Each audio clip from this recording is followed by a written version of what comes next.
I consider myself fairly modern as far as priests go. God's power manifests in minor, transcendental ways, and most matters of the earth really are of the earth. My parish is a little out of the way, just a few hundred people clustered around a minor cattle industry. Being the kind of priest I am, and having the sort of superstitious old-fashioned flock I did, there were a few occasions where I acted as the voice of reason and secular empiricism when rumors started to circulate. When Pat Mayan half-joked he was seeing fairies in his garden at night, just like his old grandmother had always talked about, it was me who pressed him to head into town and get himself seen to, leading to him being diagnosed with a shot optic nerve that sent white lights flickering across his vision in the dark. I'd venture to say I was a gentle, restraining force, reminding people how rarely their ills can be linked back to the supernatural or darkly divine. This is why I was truly, genuinely surprised to find that Molly really was possessed. I knew something was wrong when her panicked mother let me into her room, and I found her completely naked and sitting in front of her dresser. She had become so thin to the point that her limbs were gangly and insect-like. Her skin was solid gray, not like she was dying, but like she was dead. She didn't give any sign that she noticed my entrance. The room was destroyed, littered with broken perfume bottles, torn clothes, and anything you might find in a teenage girl's room, bent, broken, or shattered. She was perfectly still, looking straight ahead. I thought she must be enraptured by her own reflection, until I noticed that the dresser mirror had been shattered. "Molly?" I asked, trying to keep the fear out of my voice. I forced myself to inch towards her, reaching out my hand. My finger tipped her bony shoulder, and there was an explosion of movement that made me throw myself back against the wall. When I collected myself, I saw that Molly was coiled, squatting in the corner of the room, one of the corners where the walls met the ceiling. Molly squeezed into it like a frog in defiance of gravity, her face now pulled back in a rabbit grimace as she hyperventilated through clenched teeth. I froze, pinned back against the far wall like a rabbit in front of a wolf. I don't know how long I was there, locked in place by the age-old instinct that when you move, the predator pounces. That endless purgatory was eventually interrupted by a deep, echoing voice that spilled out of Molly, despite her mouth remaining closed. A flood of a voice that suffocated the entire room. "Stop thinking about Christ." I began to breathe faster.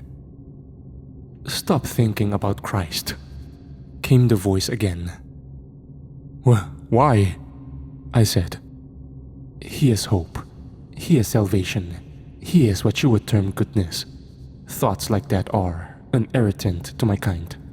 Never mind that the fiction of him was created to cope with the reality of us. What he embodies is toxic to my kin." It was hard to reconcile the calmness and intelligence of the voice with the frothing, hanging beast that had once been Molly. "What do you want?" I asked. "I want to hurt Molly, and I'm doing a good job." As much as this terrified me, it put the matter in no uncertain terms. I wasn't a good priest if I left. I wasn't anything I like to think I am.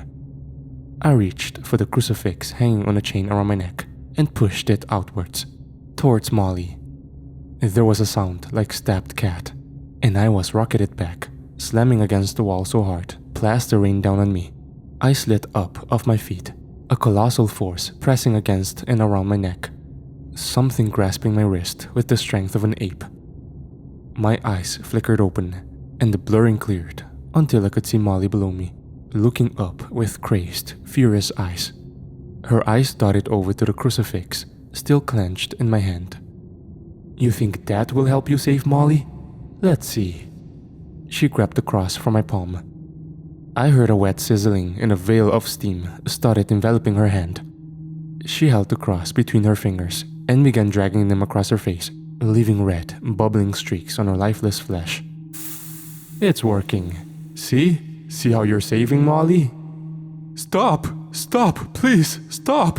I screamed, before being thrown across the floor in a whacking, painful slide. A moment later, the cross clattered across the floor beside me, still steaming, deformed and melted. The moments after that are a frantic blur, but they ended with me collapsing out of the room and slamming the door closed behind me.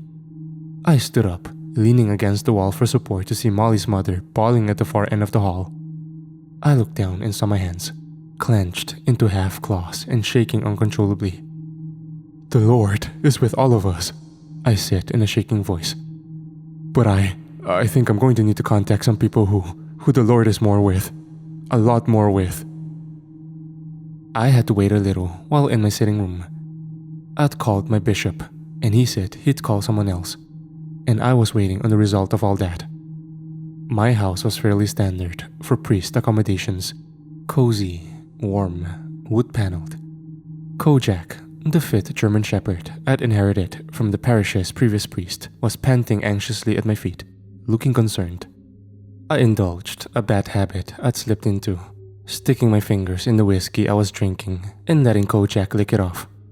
Not enough to affect him, of course. He just seemed to like the taste. I looked at the table in front of my seat, and my eyes were drawn to the thin glass globe near its edge. The oceans fully transparent, the continents frosted. It looked very different than it had that morning. Bigger, less easily contained in my head, every tiny spot more mysterious than before. The phone rang and pulled me out of my thoughts. I answered straight away, desperate for some guidance. There were no introductions. The voice at the other end got straight into it. "We will arrive at Molly O'Neill's house in 1 hour.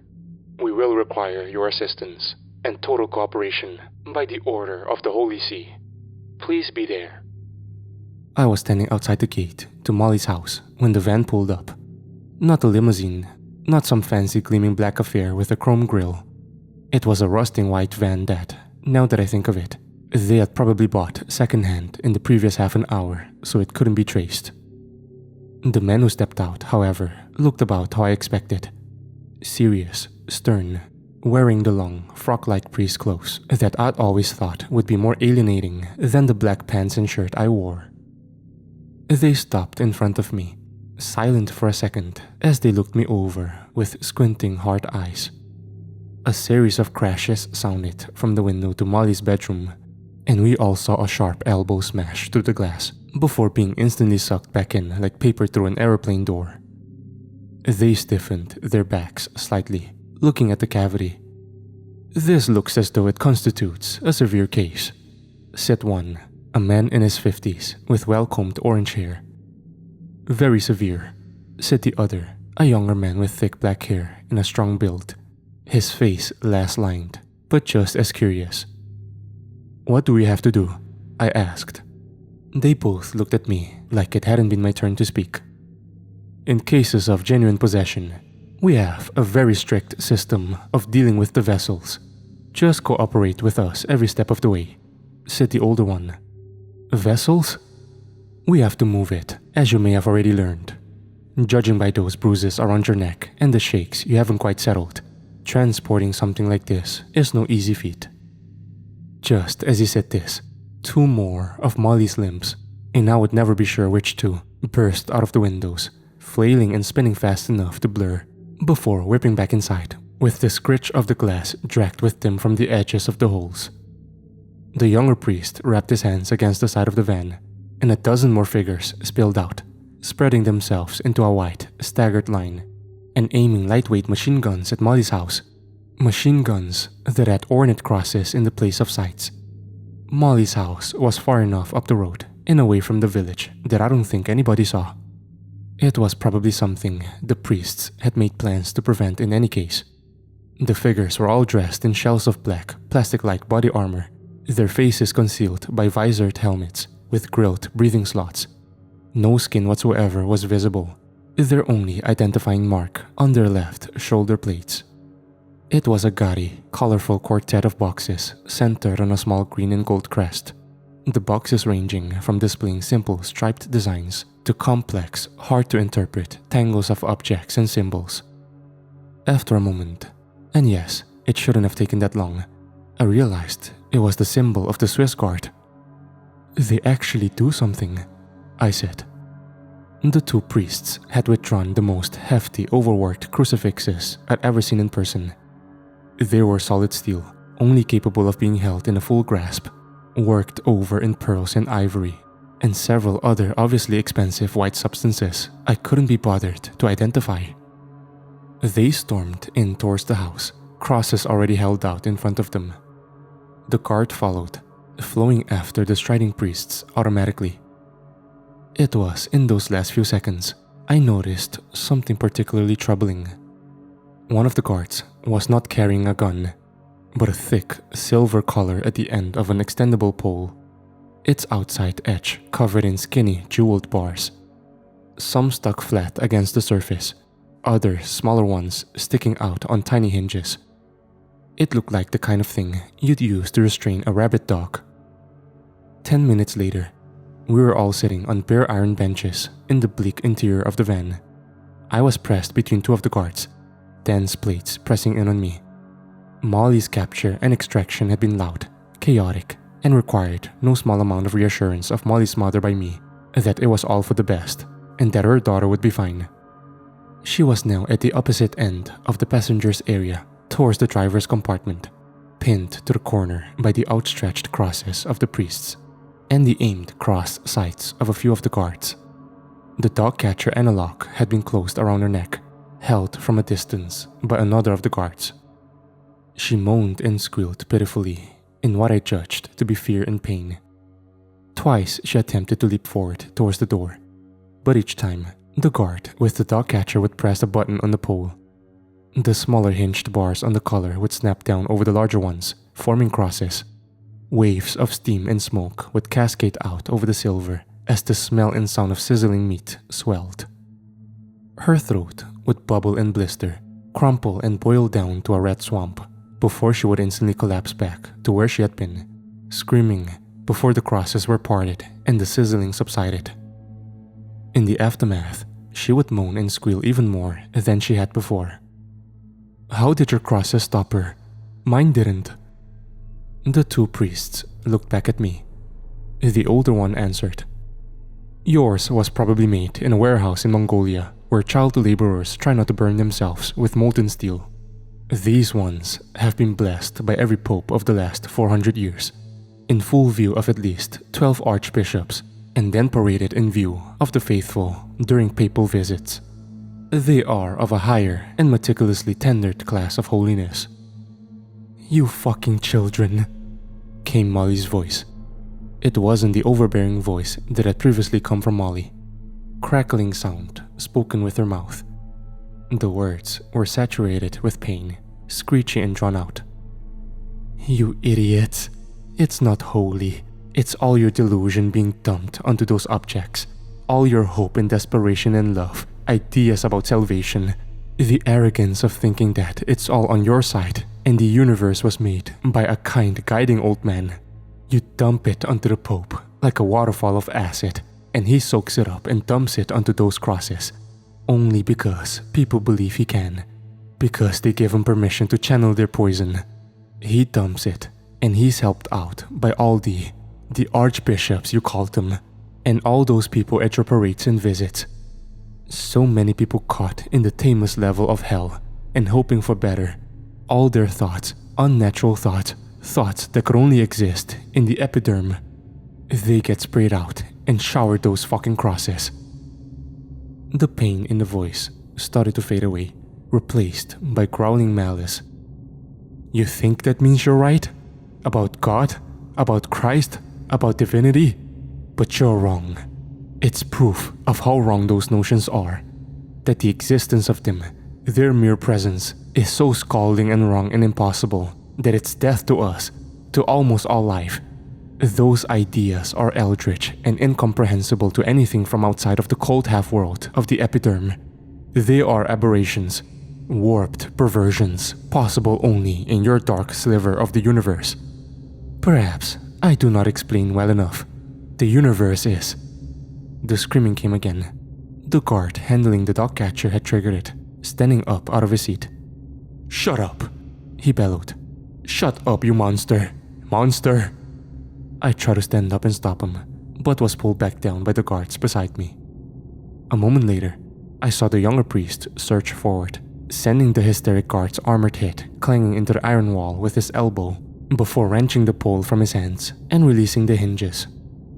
Another guard rose to drag the now dazed man back away from Molly, still pinned down by the older priest's outstretched cross.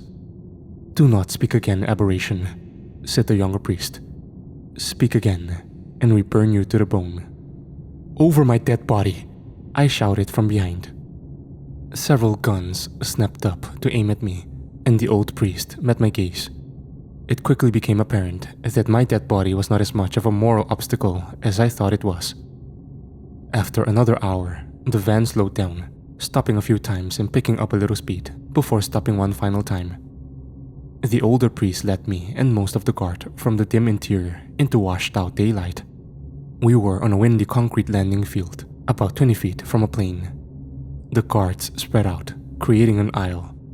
Molly was carried by 2 guards, wrapped in a brown sheet of canvas. The young priest still held onto the pole that stuck out of the sheet's tattered folds.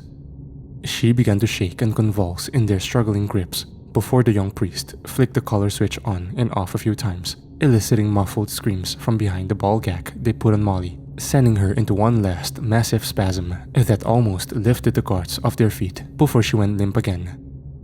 They recovered themselves and jogged quickly up the unfolded stairs into the plane. We were soon in the air. I'd been instructed to sit in the forward passenger compartment.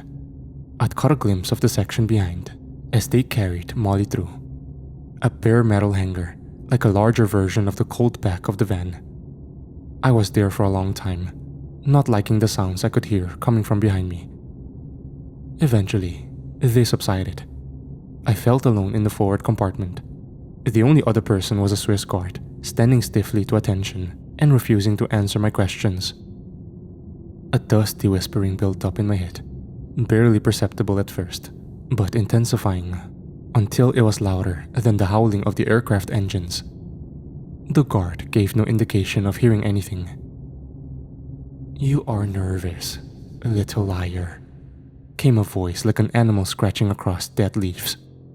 I must have startled, because the Swiss guard standing off to the side looked at me and asked, in a voice made distant by the rushing whispers that slid through my skull, asking if I was experiencing anything unusual. I instinctively said no, and the guard reluctantly turned away from me. Skittish, pliant, toothless, not even the spine or conviction to be a good carrier of the plague they filled you with. The only way I could imagine responding was with my own thought. "Hello? Hello? Is this you? Is this the demon?" "No, little liar. It's the gay thoughts again." That's a strange joke for something like you to make." Molly O'Neill, the real original Molly O'Neill, is a little ball of pain and fear in the palm of my hand, coiling and wriggling and pissing herself. I know what she knows. I remember what she remembers. And I know what she thought of you. As she saw it, nobody your age becomes a priest nowadays. Not unless they're running from something. "Just let her go. She's innocent. She did nothing to deserve this." You believe that things should happen to beings based on whether you like what they did previously? I wasn't lied to. The creatures of the epiderm are bizarre things. What's the epiderm? What's hell? That's where you're from. It's what you call the place I come from. The epiderm is what I call the place you come from. Aren't you not meant to respond to me? Curse your soul against the darkness and all that? I can't say I took his advice, so much as I couldn't think of anything to say. So a silence took over. "Speaking of things Molly remembers," came the voice, slipping through the brief, tense silence that descended. "Did you hear the one about your mother sucking in hell?" "Leave me alone, demon." "It was just a joke," said the voice. "There are no in hell." "Why me? Why is it me you're talking to?" "You're being the most interesting, at least on the inside. You're the one with the least belief. Everyone else, their faith is a burning inferno. Yours is a numb, passionless mass, right at the base of your mind. They're all sure of themselves, sure of who they are and what they're for. But you're so lost and filled with repressed doubt that you'd have a pleasant little conversation with a demon on your way to an exorcism. I don't blame you. They're not doing much to make you feel like part of the team. Have they even told you where we're going? You're wrong.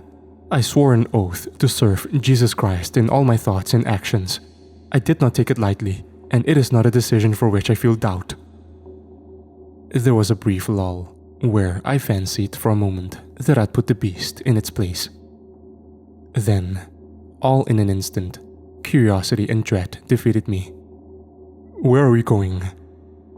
Cruel, dry laughter swept through my mind. The big city. What followed was the plane coming down in an empty landing field. The burning and forcing of Molly into another black van in much better repair than the last. And an hour's driving. After a short time, the van slowed to a crawl. After another few minutes, it stopped completely. The van doors were opened from the outside by more of the armored Swiss guard. There was far less secrecy and concealment now. The guards dragged me out of the vehicle with them, and the final guard dragged Molly out last, flanked by the two priests. I looked around, finding myself in a lifeless, cobbled plaza, flanked by all sides by a multi-tiered stone building, carved into sinuous, flowing lines curving around windows that flared elegantly at each end. Where are we? I asked. It is off the tourist trail, said the older priest, still looming over Molly's pitiful crawling form with his gaudy cross. But I would have thought any priest could be trusted to know when they are in the Vatican. We entered the building, now surrounded by at least 20 of the black armored Swiss guard. The hallways were carved stone, just like the outside, with arched ceiling and black tiled floors. The only sounds were our wave of footsteps and the echoing, wretched shrieks of Molly as she was dragged across the floor by a guard. I walked beside the young priest. There seems to be some gap between the personality of the demon and how Molly is acting, I said, speaking up to be heard over Molly's desperate, unintelligible protests. The demon is usually calm enough, or so it seems to me, but she's always screaming. The young priest looked at me across his shoulder, acknowledging me for the first time in a long time. The mechanics of possession are not fully understood. As far as we know, the emotions of the victim can come through in physical behavior, while the demon has a sort of override control. The demon can make anything happen, but the soul of the victim, which is experiencing great torment, will often retain physical control on a moment-to-moment basis, regularly including an ability to do things they wouldn't have previously been able to, both by co-opting demonic power and making use of physical alterations to the body, wrought either consciously or unconsciously by the entity. So, regretfully, a lot of the pain we're hearing, possibly the large majority of it, is her pain. That sounds like something straight out of a textbook. The priest kept striding forward, looking dead ahead. There isn't a textbook, is there? Was that from the textbook? The priest continued to look ahead. My God, have you ever done this before? He didn't answer for a few seconds, before finally deciding not to ignore me. He has, he said, nodding curtly across the hallway towards the other priest. A lot? Once. I became dizzy for a second, suddenly feeling whatever slight sense of security I'd had being snatched out from under me. Was it successful? Yes. So the victim, they survived? No. I didn't ask any more questions after that.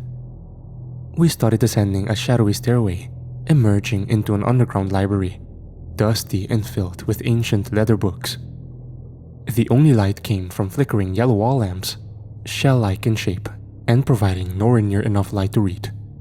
Each compartment and section of the library was separated by brass grills that the guards yanked roughly aside with a scraping metallic sound, like they were fighting against a lot of rust and disrepair.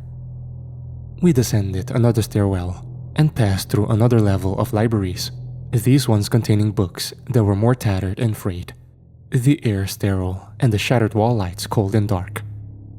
Beneath that level, there were no more open spaces. Lit by torches slung underneath the Swiss guards' guns, we descended into a warren of arched tunnels made of ancient stone blocks, cracked and bulging out at odd angles. As we progressed, I began to hear something over the ululating echoes of Molly's screams. Similar enough that it could have been there a long time without me noticing. It was deeper, with a gargling, throaty quality, and where Molly sounded like a monstrous parody of a teenage girl being tormented, this sounded like a similar corruption of 10,000 people suffering and despairing as one, like the synchronized slaughter of million cancer-ridden cattle. It was still distant now, but I slowed down a moment as I had to wonder, would I be able to tolerate that sound if it got any louder? It felt like if that happened, if God forbid it came to be as loud and as close as Molly was, then my soul might flee my body just to get away from it. The older priest seemed to notice this, crossing across the hallway to clasp my shoulder, both to comfort me and make sure I kept walking. I know what you're feeling, my brother in Christ. We all feel it. But if you look to your training and studies, I believe you will remember that even the Valley of Death has its saving graces. Thank you. I will bear that in mind, I mumbled, trying to compose myself. I decided he needn't know that I only remembered that passage from Pulp Fiction.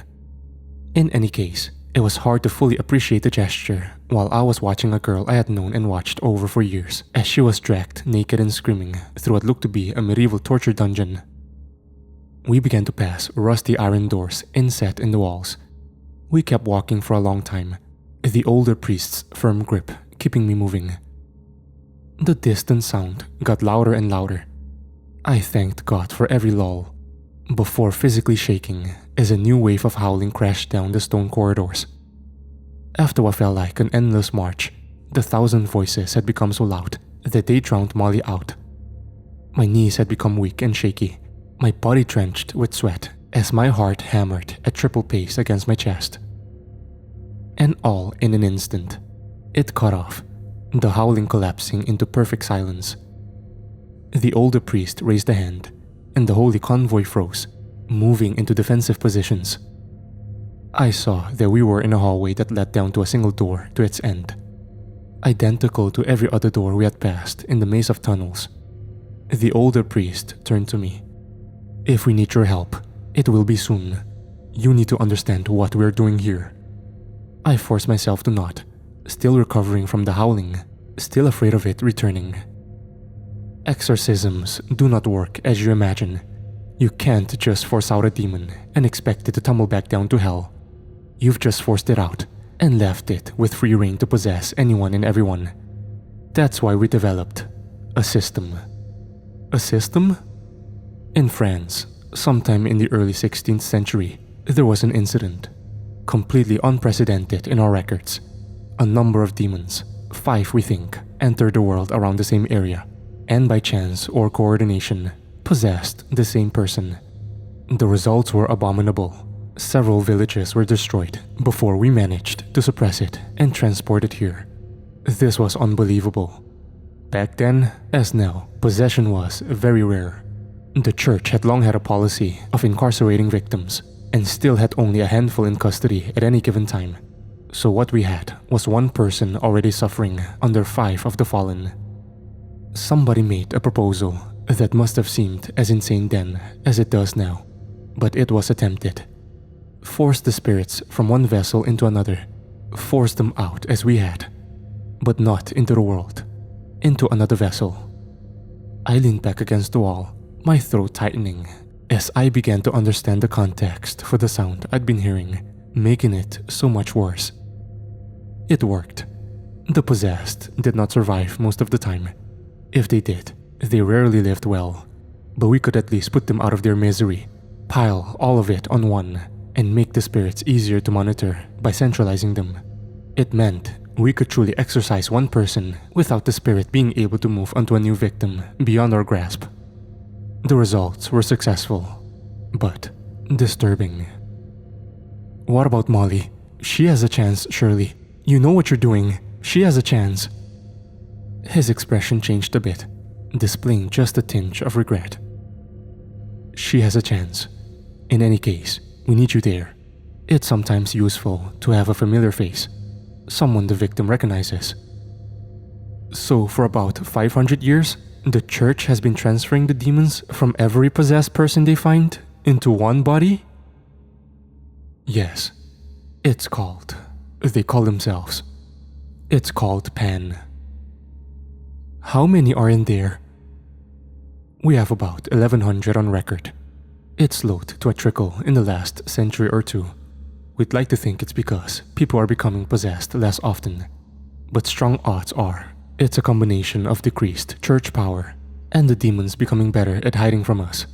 If anything, whatever is in Molly must be a particularly witless servant of darkness. I'm wounded, said Molly. Oh wait, that's her. I swallowed spit to wet my bone-dry throat. Is the original person, the person from France, are they still in there? If they are, then God help them. God help them more than anyone who has ever lived. The older priest walked towards the door, signaling everyone else to follow. He and the younger priest approached the door, and even they hesitated before swinging it open on tortured hinges. I followed him in, cold lead weighing down in my gut. The room inside was brightly lit by gently flickering fluorescent lights hanging from the ceiling in old, warped protective cages. The room was a perfect square, and as I write all this, I realize I'm just putting off having to describe what sat motionless and slumped over in the center of the room. Its skin was smooth, glistening pink all over, like the sensitive, healing skin that forms over a bad burn. Its frame was emaciated, its skeleton warped and overgrown. It surely would have been 7 feet, standing up. It had no face, or nothing that could have been called a face anymore. Its eye sockets were sunken depressions, covered in the same raw skin that stretched over the rest of its frame. It had a mouth, lipless, the top and bottom connected by thick, fleshy tendons, stretched taut even when its mouth was only half open. The worst part was the bones. Its collarbones emerged into the open air like bony ridges on a pink landscape. Its spine extended up from its bent back like a yellow mountain range, and 6 dead straight horns emerged like a crown from its scalp. After a breathless moment, fighting my urge to bolt and run and fall apart, I noticed the strange texture of the bone, how riddled it was with holes, and how strange the holes looked. My mind resolved what I was seeing all in one sickening instant. The bones were buildings. The collarbones were stepped levels of little houses built into the bone, like Machu Picchu. Each jutting vertebrae was a tiered palace, like something out of a Bible illustration, and the horns were like Renaissance towers, slender and fluted, ringed with elegant, geometric openings. And in the openings, there would be windows and door frames. Black wispy things slithered and wrapped around each other, some twisting in the recesses, some straining against the opening, held within by some unseen barrier. I vomited down my shirt. Whether that was out of fear or disgust, I'm still not quite sure. After another dazed moment, I realized that the thing was ringed with tall golden crosses, and it took me another moment to recognize them. Following my eyeline, the older priest whispered to me, "As far as the public knows, every pope uses one pastoral staff. This is a lie. We make 13 identical ones, parade them in front of the faithful to strengthen their anti-demonic properties. And at any given time, 12 are employed here." The 2 priests moved into the ring of staffs rising up from the floor. Most of the Swiss guard spread out throughout the room, guns aimed but stances ready and defensive. 3 of the guards were putting all their strength into dragging a screaming senseless Molly across the floor. Her screams had become so piercing, it was painful, and she was so desperate to distance herself from the ring of crosses that she wasn't deterred in the least by the crosses being snapped together around the rim of her collar. "Jesus fucking Christ!" I shouted as she was pushed past the threshold. The skin down each of her sides, down the full length of her body, began to burn and blister and sizzle with dripping fat. "It's the only way," announced the old priest. I followed them into the ring. The 3 guards had forced the wailing Molly to her knees in front of Pan. "How?" I asked. "How do you do it?" The young priest answered this time. "There's no special words, no particular incantation. We've got it in a ring it can't escape from. Now, we burn it out of the one towards the other." The 2 priests simultaneously pressed their crosses against one of the increasingly rare unburnt parts of Molly's body, the center of her back. She screamed worse than ever before, and I began to hear a bizarre crackling sound. My stomach flipped again as I saw its source. Molly was elongating away from the crosses, held in place by 3 straining guards. It was like her body was trying to grow away from the source of her pain. The center of her chest yawned outwards into a massive mound. Her mouth inched forward into a muzzle, gums and sharpening fangs tearing out and leaving tattered lips behind. "Oh, holy fucking Christ!" It was at this point that Pan apparently woke up. It launched up towards the ceiling, up of its chair to strain against the chains that keep it down. The lights flashed on and off spastically. The room shook and quaked. No, it wasn't just the room. It was like the air, my insides, and space itself had a blurred, insane seizure where all sense and thought was lost in madness down to the molecular level. I voided my bladder, my bowels, and my stomach. And then, I saw Molly, or what had been her, whip around, almost throwing her handlers off their feet. Something black and gaseous and brimming with hate and energy screamed towards me, impacting like a giant hammer and throwing me backwards. And then, there was darkness. There was darkness for a long time. But then, there was light, faint and growing quickly, forming a tapered oval halo. "Let me tell you something, little liar. Liar to himself and to others. Let me tell you the way of things, the way of what you've always wanted to understand, what you always feared an understanding of. There is all, everything that ever was and ever will be, the sum of all existence, and it is a black egg." "What is this? What's happening? You're the demon who had Molly. You've escaped into me." "Yes, but never mind that. You're going to learn something. I'm going to teach you because you're such an interesting little liar." The egg's halo glowed a little brighter. Existence is a black egg. The shell is cold. It is slow and stable and quiet. Slow little things live there and have slow little thoughts. And there is order there. The word is strange for me to speak. So foreign. Things make sense to beings within. There are laws, rules. Things are painfully consistent. But inside the egg, inside the black egg, there is red. I felt myself whipped forwards, into the egg in a rush of changing pressure. I slowed and found myself in a Scarlet Nightmare, red liquid stretching like a bloody ocean in every direction. Strange currents slashed and surged inexplicably in all dimensions. There were structures there, stretching infinitely up, stretching infinitely down, flaring and narrowing. Huge black structures made from shiny bulbs, all held together by hardened ooze. The individual swollen bulbs deformed each other, as if they had grown together in competition, some bending and curving around others.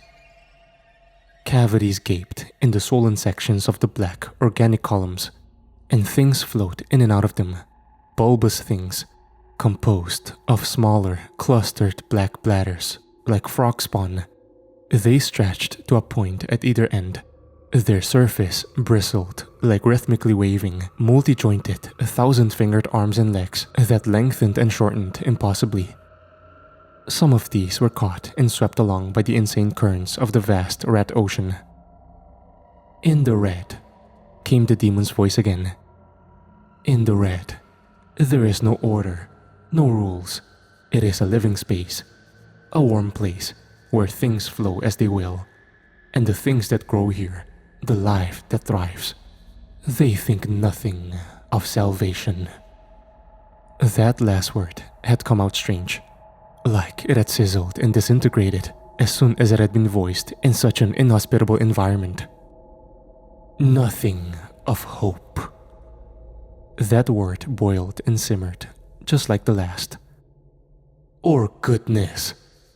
That word screamed and was swept away almost before it could be heard. Because the red is almost all of it. There is so much more inside the egg than that thin shell that surrounds it. And the things that grow and live there understand this. They understand what existence is. A red place of pain and madness, where all things eat all things. Sometimes they abandon their heart forms. As the voice said this, one of the bulbous creatures popped, rupturing to emit a large black cloud that surged up and away in an instant. They abandon their heart forms, go soft and float up to the epiderm, for their heart forms would be too heavy and cumbersome to pull through the barrier.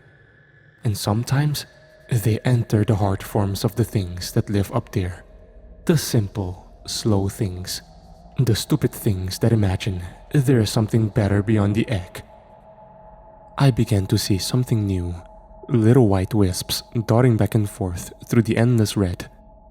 They moved furtively, in fits and starts, like they were scared, like they didn't know where to go. And when in the epiderm, hard forms fail, the things that live there, their soft forms drift down, all the way down into the red. A number of black, bulbous creatures began to surround one of the little wispy things, penning it in and scaring it so it didn't dare dart out. And the creatures of the red do not share in the delusions held by the creatures of the black. One of the black creature extended 2 of its arms and interlocked its 1,000 fingers into a lattice around the white wisp. The white wisp began to shake and vibrate and struggle against the fingers, trapped. I could see black sphincters between where all the fingers stemmed from, in the black thing's palms. "You see that one? That's your mother." The sphincters yawned open, and fronds of narrow, questing tendrils poured out, before seeming to sniff out the white thing, at which point they began lashing towards it. They dug deep into the desperate, thrashing and quivering white thing that began to turn gray, the grayness spreading, crawling across and down into the white thing from the countless points the tendrils were penetrating. The white and gray thing became more desperate, throwing itself pointlessly against the fingers. Its protests started to become weaker and weaker. As if, from an enormous distance, I thought I heard screaming. There are worse things than hell. All in an instant, I was whipped back, across immense distances at terrifying speed, and in a moment of collision, I woke into my spasming body. I screamed at a wave of squeezing and burning that bloomed down my right side. As I looked up, I saw the old priest and young priest alike bearing down on me with their crucifixes. 2 Swiss guards were holding me down, putting all their weight on me. But somehow, impossibly, one free hand was stretched out, pulling me along against my will, bit by bit, towards the edge of the ring of papal staffs. I could feel it inside me, an immense and dripping black presence pressing out from the back of my head, flattening my entire self and mind and soul against my throbbing eyes. In a moment, all that I had seen, all that the demon had showed me, crystallized, the full weight of it hitting me. But it didn't break me. My mind lashed out against it, going mad with denial, with the need to believe that it was wrong, that there was something else, something outside the egg. From the front of my skull, I pushed back at the bile, pressing it forward, just as I forced my will back into my limbs and launched myself up with a strength that wasn't mine, tossing the guards, pinning me down, away and out through the ring. Pan was still awake, crashing up and down, into and out of its seat in the strobing light. The black, smoke-like masses in its bone cities swelled against whatever force held them inside. I snatched one of the crosses from out of the younger priest's hands, feeling my skin turn to lava around it. I held it up in front of my chest, weathering the agony that cascaded over me as I screamed. Jesus Christ is the one true savior, son of the one true God, and he is outside the fucking egg. I felt myself pulled around, a thunderclap sounding all around me as I slammed into the ground. Something black and gaseous rocketed out between two papal staffs, bending them with its passage before hitting the wall with a deafening slap and vanishing, leaving behind a crumbling crater. All the crosses stopped burning me so much, and at last, mercifully, I passed out. They didn't explain a lot during my brief period of physical and mental recovery in the Vatican, only what I needed to know. The exorcism had been a failure. The demon was at large. This was rare, but not unprecedented. Molly's mother would be kept quiet. The story was Molly had drowned herself. I had performed admirably. I was to return to my parish, which at last I did, feeling nothing but hollow and numb. At least the burns had mostly healed. As I closed my front door behind me and turned into the sitting room, I paused a second, so completely unable to justify what I was seeing that there was a delay before I vomited, again on yet another shirt. There was a mass of gore sitting on my armchair, a senseless fusion of rearing bone, stretched raw meat, and occasional bulges covered in black, blood-matted fur. It had limbs, two crossed over the edge of the chair, one resting on one of the chair's arms, one holding a glass of whiskey in a dripping claw of exposed sinew and distorted bone. It was only when I looked between the thing's legs that I figured out, more or less, what it was. I saw Kojak's skinned and nail-misshapen head, jaws open wide and separated by a number of sharp teeth that had stretched down and fused together, like the joining of stalagmites and stalactites in a cave. And the tongue, the lolling, twitching tongue. There's really no way to say it besides this. It had become a human penis while retaining its original texture. I made a weak, grating sound, my mind blank. The limp holding the whiskey lifted it up, pouring some down a stretched gouge of a cavity at the opposite end from Kojak's flayed head. It would take me a long time to figure out that this hole was the gaping ruin of Kojak's anus. I should say, came the flooding, suffocating voice of the demon, that all this, at least, was not intentional. Before coming to the epiderm, I learned how to inhabit human heart forms. When you use the same principles to try and enter a dog, things can get messy. "Get out," I said in a wavering voice. "I banished you once. Get out." As if I didn't want to leave that dark hole the liars brought me to. In any case, the whiskey doesn't seem to be working. Doesn't really taste of anything. "I banished you." Again, I let myself out. "Oh, but you got into quite a frenzy, didn't you?" The mass of meat stood up, placing one arm behind its back and holding the whiskey high as it walked, as if deep in thought. I kept moving around to keep the distance between us, but it wasn't trying to walk towards me specifically. Its footsteps were tiny wet sounds, and the puddles of blood they left behind quickly dragged forward of their own volition, attempting to rejoin the main mass.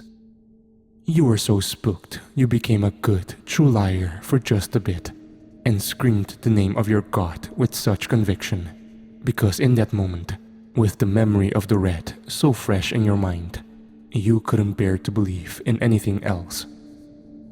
The meat stopped, turning as if to look at me. But it's been a while, and the fires burned down to embers, and you don't believe like you did in that moment, no matter what you tell yourself.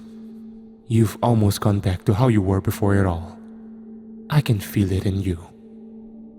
You're wrong. Jesus Christ is... We both know I'm not wrong, so shut up about it. So tell me, you've had a little bit of an arc, had a few moments of the certainty you'd always looked for. But have you finally realized?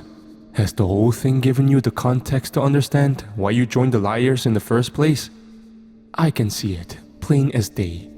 But in all those weeks recovering, have you pieced it together? I took a deep breath, swallowed, and answered. Because all my life I was scared. Scared that we, the whole world, everyone together didn't understand anything.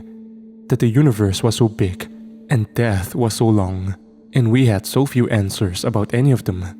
So I started pretending, or deluding myself into thinking that I believed one thing, the thing I was brought up with. I kept telling myself that I believed it because the thought was so much more comfortable and safe than admitting how impossible it was to know the truth. That the kind of things you showed me, or a million other horrible, hopeless things could be the truth.